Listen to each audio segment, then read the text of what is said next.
Bonsoir, je suis Jean-Oscar Marop, depuis la France, dans la ville de Rueil-Malmaison. J'interviens ici, commençant par dire d'abord bonsoir à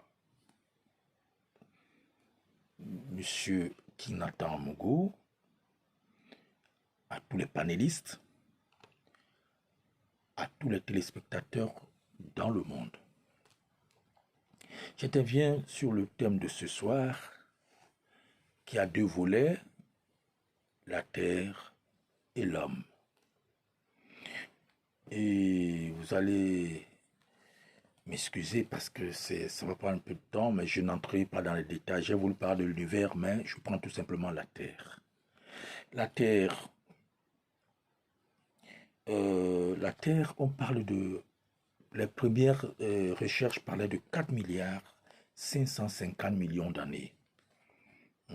Sur la base des analyses des, des météorites, des alumines et d'autres éléments. Vous savez, en fait, quand on a un élément d'un ensemble, c'est-à-dire qu'on peut déterminer tout ce qui est à l'intérieur. Il y a des méthodes actuelles qui sont vraiment à la page. Donc, à partir d'un élément, on peut dire comment vivent les gens de ce coin, comment la vie se passe dans ce coin. Et dater même, ça arrive. Et il y a même des Camerounais qui le font. Les Camerounais qui le font, qui peuvent le faire. Alors, en 2009, l'âge de la Terre a pu être précisé par les travaux de... Parce qu'il y a plusieurs chercheurs qui ont commencé. Il y a Claire Patterson qui a commencé, mais qui, à un moment donné, n'avait pas abouti à un résultat vraiment probant. Alors, il y a donc eu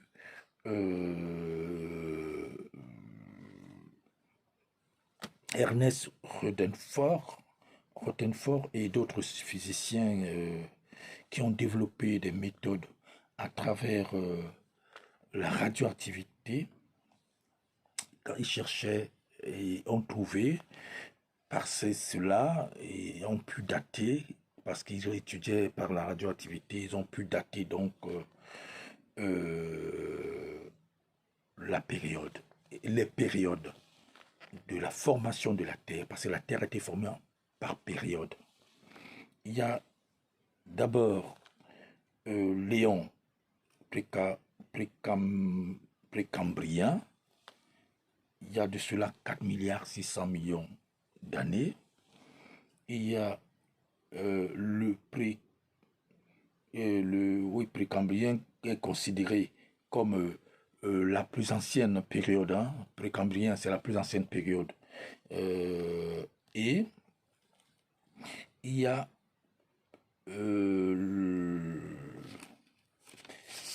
là, la croûte était encore en formation. Et elle est subdivisée, cette période, en plusieurs ères. Vous voyez un peu la période dite cambrienne, elle est subdivisée en plusieurs ères.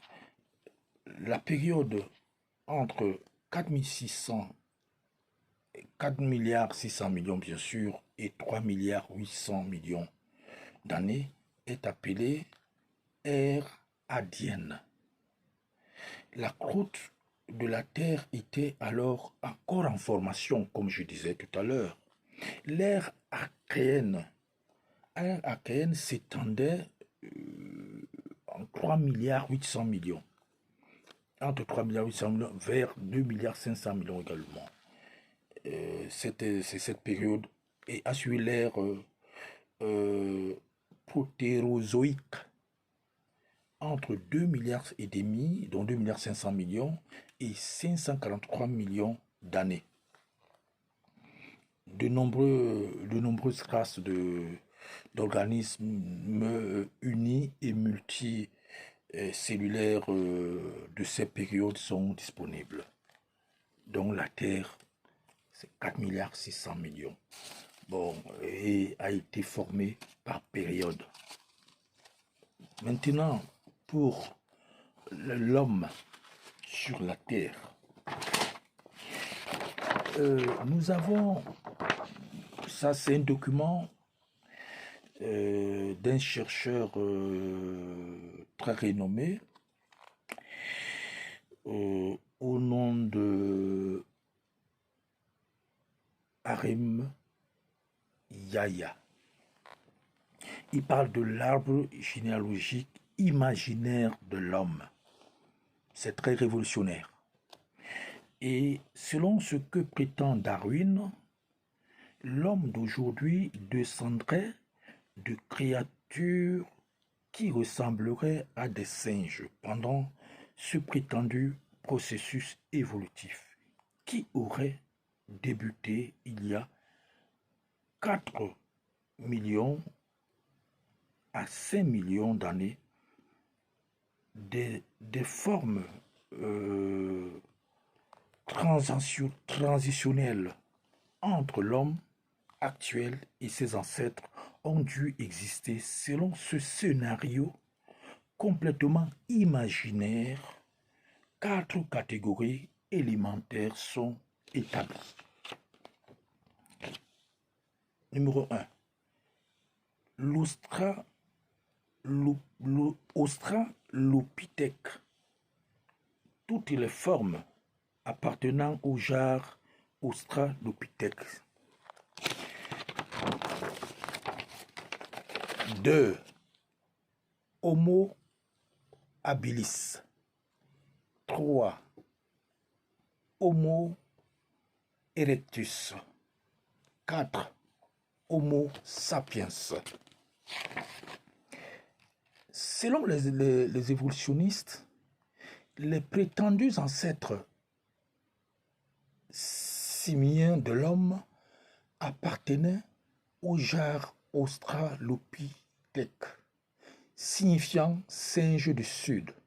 L'Australopithèque, qui n'est autre qu'une ancienne espèce disparue de singes, existait sous différentes formes. Certains étaient forts et robustes, alors que d'autres étaient plus petits de taille et plus graciles. Les évolutionnistes classifient l'étape suivante de l'évolution humaine sous l'appellation Homo, c'est-à-dire homme. Selon ce que prétendent les évolutionnistes, les êtres vivants de la série Homo sont plus développés que l'Australopithèque et pas très différents de l'homme de nos jours. Celui-ci, en l'occurrence l'Homo sapiens, est supposé s'être développé lors de la dernière étape de l'évolution de cette espèce. Les fossiles comme l'homme de Java, l'homme de Pékin et Lucie, qui apparaissent dans les médias de temps à autre et dont regorgent les ouvrages et manuels évolutionnistes, font partie de l'une des 4 espèces mentionnées plus haut. On pense également que ces espèces se divisent en sous-espèces. Certaines formes transitionnelles du passé, telles les Ramapithèques, ont dû être exclues de l'arbre généalogique imaginaire de l'évolution après que l'on s'est rendu compte qu'il ne s'agissait que de singes ordinaires. En établissant la chaîne de relations sous cette forme, Australopithèque, Homo habilis, Homo erectus, Homo sapiens, les évolutionnistes sous-entendent que chacune de ces espèces est l'ancêtre de l'homme, de l'autre. Toutefois, les récentes découvertes effectuées par les paléanthropologues ont révélé que l'Australopithèque, l'Homo habilis, l'Homo erectus existaient dans différentes parties du monde à la même époque. De plus, une certaine partie des humains classifiés en tant que Homo erectus ont vécu jusqu'à une période proche de temps moderne.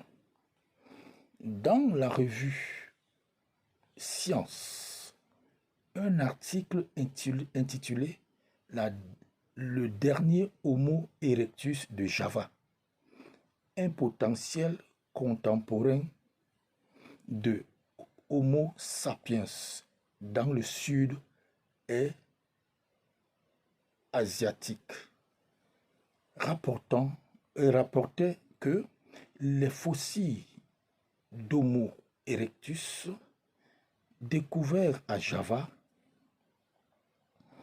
ayant un âge moyen de 27, 2 à 53,4 milliers d'années, soulevaient la possibilité que l'Homo erectus empiétait sur l'époque des humains.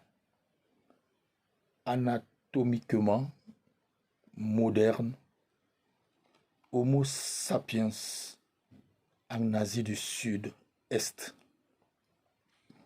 Par ailleurs, l'Homo sapiens néandertalien et l'Homo sapiens sapiens, l'homme d'aujourd'hui, ont clairement coexisté.